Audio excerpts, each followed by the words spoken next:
Bonjour à tous. Nous avons le temps. Nous avons tout le temps. Et en fin de compte, on repousse toujours à plus tard quelque chose que nous devrions faire sur le moment même.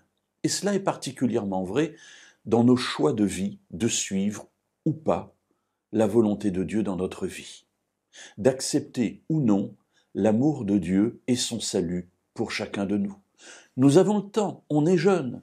Nous avons le temps, nous commençons juste notre vie professionnelle ou notre vie sentimentale. Alors, Seigneur, on a encore le temps, plus tard. Alors, mes amis, c'est une attitude risquée parce que, outre le fait que nous ne savons pas à quel moment nous mourrons, et cela est une vérité pour chacun de nous, il y a aussi un autre aspect qui est intéressant que je trouve dans le livre d'Ésaïe, le prophète Ésaïe, au chapitre 55 et au verset 6. Dieu dit « Cherchez l'Éternel pendant qu'il se trouve, invoquez-le tandis qu'il est prêt. » Cette phrase me fait réfléchir. Alors, bien sûr, on peut comprendre l'idée, c'est-à-dire que Dieu dit, bien écoutez, faites-le maintenant. Mais en même temps, il le dit d'une manière qui m'a fait réfléchir il n'y a pas très longtemps. Cherchez l'Éternel pendant qu'il se trouve, invoquez-le tandis qu'il est prêt. Mais Dieu est toujours près de nous. Dieu se laisse toujours trouver par nous. Donc cette phrase est un petit peu ambiguë. On a l'impression que pendant un temps, l'Éternel se laissera trouver, pendant un temps, il se rapproche de nous, et puis au bout d'un moment, il regardera sa montre, il dira « bon, c'est bon, son temps est passé, je passe au suivant ». Mes amis, ce n'est pas ainsi que la Bible nous présente l'amour de Dieu, sa sollicitude et toutes les attentions qu'il développe à notre endroit pour que nous choisissions de vivre avec lui et que nous soyons sauvés. Alors qu'y a-t-il derrière ?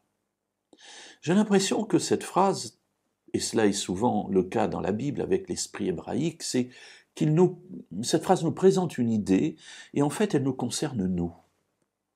Cherchez l'Éternel pendant qu'il se trouve, invoquez-le tandis qu'il est prêt, m'interpelle moi-même sur mon attitude à percevoir Dieu qui est proche, Dieu qui se laisse trouver.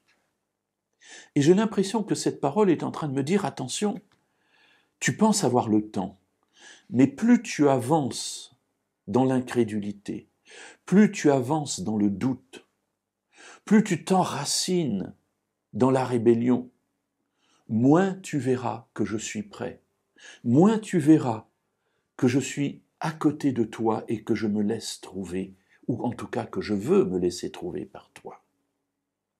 Ainsi, la faute, entre guillemets, n'est pas du côté de Dieu, mais de la mienne. Dieu est toujours proche, Dieu est toujours désireux de se laisser trouver par moi.